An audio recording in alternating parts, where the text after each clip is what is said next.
Аз съм тук, защото също съм ваш съученик. Според вас на колко години съм?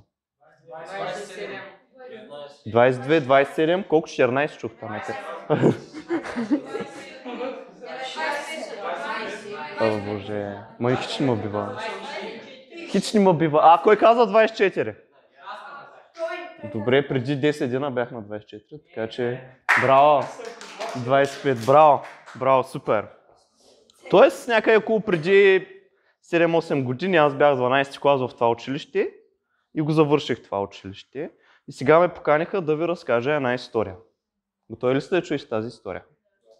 Супер. Супер. С няколко думи, аз съм Нет, по професия съм дизайнер, по страст съм артист, а по призвание съм активист. Колко от вас знаят какво означава думата активист? Активен, добре. Значи ти си активист. Добре, после ще разгърне малко повече за това нещо. Супер. Това е една снимка на мене. Аз понеже обичам да се връщам назад. Това е една снимка на мене, когато съм може би на 8 годинки. Това съм първи клас. С първия си компютър, в първия си учебен ден. Аз от трети клас съм в Васил Левски. Като до 12 клас съм останал в това училище. Съответно, 7 клас се случи нещо, което според мен е едно от най-гадните неща, което може да се случи на всеки един ученик. Това са матурите. Да. И аз някак си, дали не бях много ориентиран лапе, не знаех какво да правя, къде да отида, с какво се занимавам. Обаче знаех едно нещо със сигурност и това беше, че не струвах по математика. Бях отвратително зле по математика. От 5-ти клас имаше една учителка, няма да я споменавам името, те ми фащаш за очите и така ми ги завърташе. Просто бях отвратително зле по математика. Само двойки, тройки и така нататък. Каквото и да правя, ходех на частни уроци, не успях да се справя. И дойде 7-ми клас, заветния ден, матурите, аз подготвям, отивам. Те даже мислят, че тук ги правиха матурите. И отивам на матурите, всичко съм се научил. По български 4, обаче по математика, както виждате, има една двойка тук. Те това училище левитира. Изкарах двойка. И бях супер депресиран, беше ми супер зле.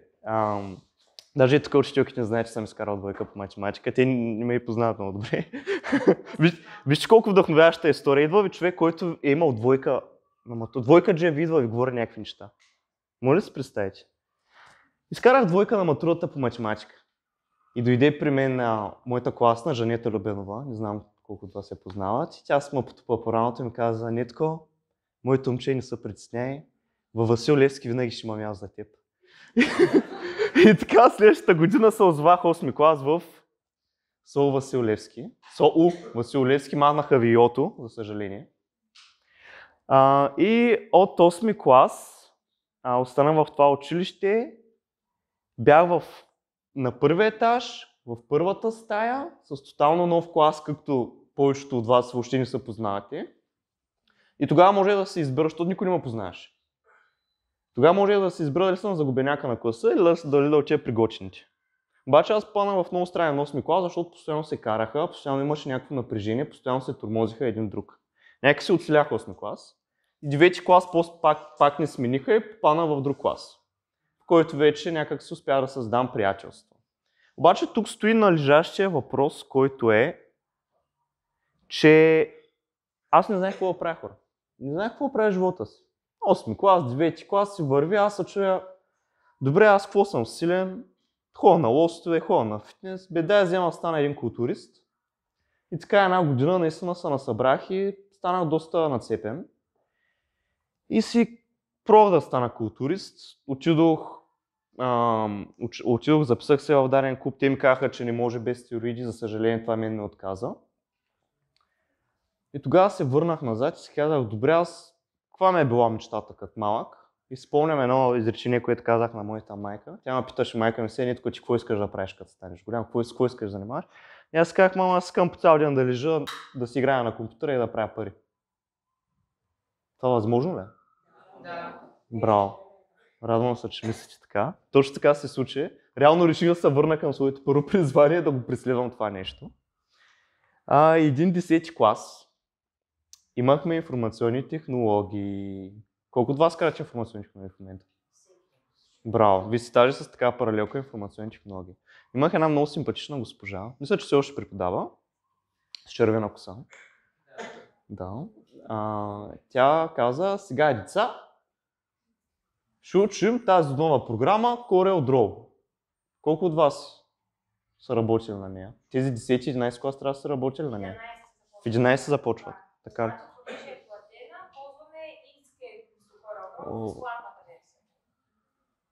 Какво да правите? Така ли, тогава явно е било безплатно и сме ползвали CorelDRAW. И седнахме и започнахме да работим на тази програма. Аз седнах да работя на тази програма и се оказах, че ми харесва доста. Понеже тази програма какво е да правиш графични изображения и да ги наместваш, да правиш картинки. И се прибрах вкъщи и потърсях да видя какво мога да правя с тази програма, какво мога да работя с тази програма и разбрах, че мога да стана графичен дизайнер.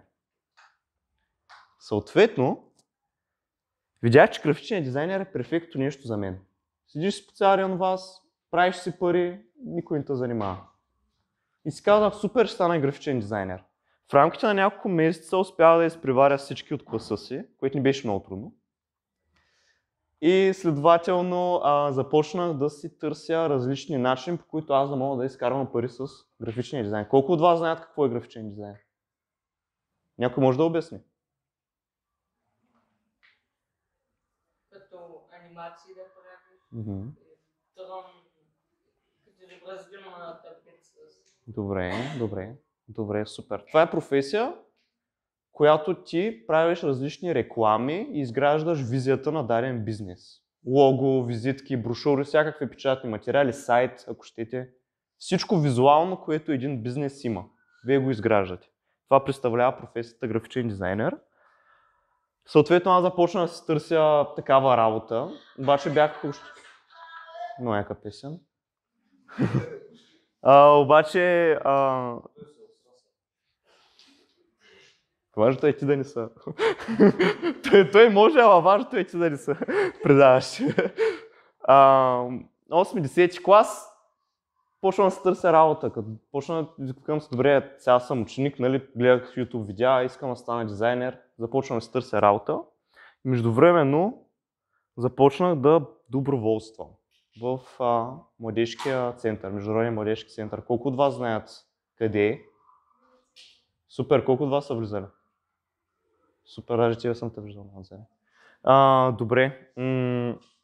Това е място, където хора като вас, млади хора като вас, след училище могат да отидат да се запознаят с други млади хора и да правите готини неща или да участвате в различни работилници. Има различни видове тренинги за лидерство, за работа в екип, за презентиране. Оттам съм се научил и да презентирам. Съответно, аз се записах на това нещо и ходех доста често и го посещах. Това ми даде изключително много. Тук ме виждате аз. Тук съм на 15 и почиствам минералните бани. А тук съм на 19 и тук вече водя лекция по презентиране. Обучение по презентиране. Изнасям, което е готино, защото тези неща не ги учим, не мога да научите в училище. Нали, в училище го има това нещо, в училище си говорите помежду си, ама нямате, по лидерство нямате урок. Нали? Не, нямате по работа в екип предмет. Нямате по предприемачество предмет. Мисля, че имате всъщност 5 клас, не съм сигурен. Да, 5 клас, но то е супер малко. Добре. А това са някакви много важни неща. Защото като завършите училище, тук ви учат на много важни, ключови как работи света, основни понятия. Обаче, когато ви наемат на работа, никой няма ви пита да ви каже на Питагор теоремата да му я кажете каква е. Или колко тежа атома, или някакви други конкретни неща. Обаче там ще ви изискват много други конкретни умения, които да ви правят валидни за самата работна среда, в която се намирате. Тоест технически познания и други меки умения, които меки умения са работа в екип, лидерство, говорене пред публика, продаване. Това са неща, които все пак от някъде трябва да ги научите. Нали, не всеки се е родил да е най-добрият продавач. Така ли? Или се въобразявам? Има някакво неописуемо мълчание. Добре. Колко от вас ме слушат въобще? Не, това аз не го вярвам. Не, това е по принцип около половината, със сигурност ще ме слушат активно в момента. Добре, окей. Тук изнасям още едно обучение и малко да ви покажа професионално какво правя, понеже за сега само ви говорех, това е сайта ми.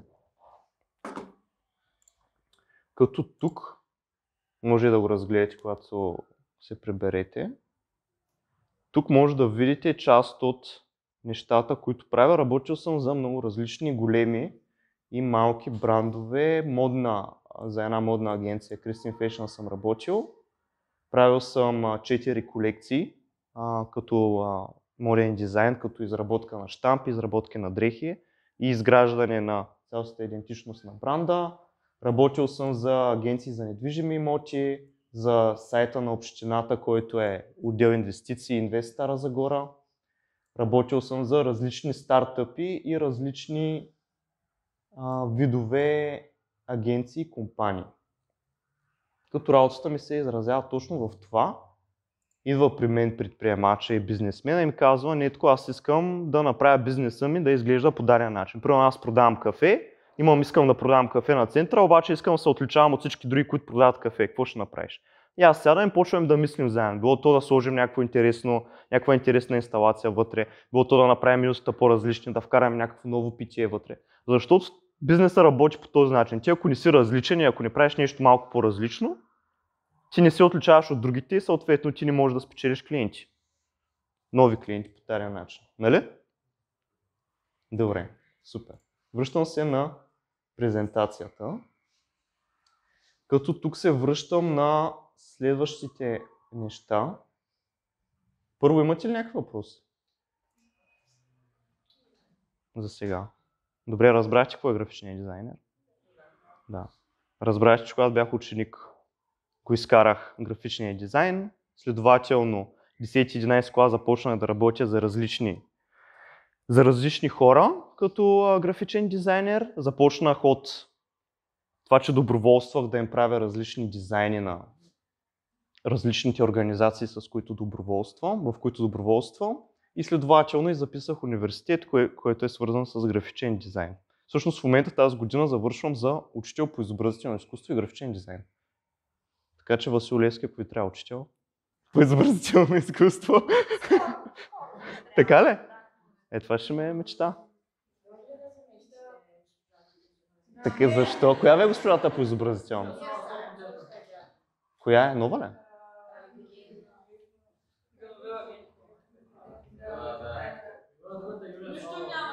Айде стига!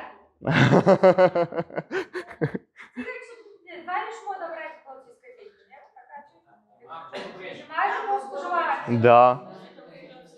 Спорно е. Не знаете какъв съм гад. Не, по изобразително изкуство няма. Там е по-свободно. Така ли? Това, което се опитвам да ви кажа е, че аз не чаках на училището да ме научи на това да правя пари. И на това да работя за себе си, и на това да работя с различни клиенти. Аз не чаках на университета на това да ме научи на нещо да почна да правя пари. Това, което аз имах като визия и като идея, е да стана дизайнер, което, както виждате, се връща още назад в моето първосигнално желание да седя вкъщи по цял ден и да съм на компютъра и никой да не ме занимава да правя пари. Съответно, не чакайте на някой да ви даде нещо. Разберете вие какво искате да правите, вие в какво сте силни. Аз разбрах, че съм супер слаб по математика. Също не мога да рисувам. Нищо, че ще ставам за учител по изобразително изкуство. Ако ме накарате в момента да ви нарисувам нещо на тази ска, не мога. Отвратителен съм. Обаче това не ме спира мен да съм графичен дизайнер по никакъв начин. Защото графичният дизайнер не е задължително да може да рисуваш. Разберете каква ви е силата и разберете какво се търси в света. Дали ще сте добри треньори по футбол, по карате, по каквото и да е. Дали ще продавате добре, дали ще сте модели, дали ще сте инфлуенсър, няма никакво значение. Разберете в какво сте добри, кои са силните ви черти и още от сега проучете и разберете как вие може да стигнете до там. Интернета ви е в телефона. Така че никой и нищо не ви спира. Ако искате да се занимавате да ставате дизайнер, аз мога с удоволствие ще ви консултирам и с удоволствие ще ви помогна. И ще ви ориентирам. Така, връщам се на това нещо. Как се завъртя живота ми по много интересен начин, понеже аз винаги, когато разбрах какво обичам да правя и започнах да го правя, започнах да си показвам работата и хората започнаха да идват при мен. И различни възможности започнаха да ми се отварят, една от които е тази, че направихме с група интелигентни, готини и креативни хора, направихме организация. Тоест, вече аз не участвам в организация, аз съм си направил собствена организация, която идеята на тази организация... Виждали ли сте го това лого някъде? Добре. Тази организация се казва Творчески колектив на улицата, в Стара Загора сме. Като идеята ни е да правим креативни и културни събития в град Стара Загора. Това е сайта ни и това са част от събитията, които сме направили и сме провели, като си говорим доста често за бъдещето на изкуството, говорим си за творческите професии, дизайнер, архитект, аниматор, илюстратор, каня различни професионалисти и други хора, които са успешни в това нещо и са от Стара Загора, да говорят за това нещо. И показвам различните възможности на новите технологии, свързани с креативността. Колко от вас се смятат за креативни хора? Добре. Да, важно е. Говоря с статистика. Добре. Супер. Значи другите си математици и физици, така ли да разбирам?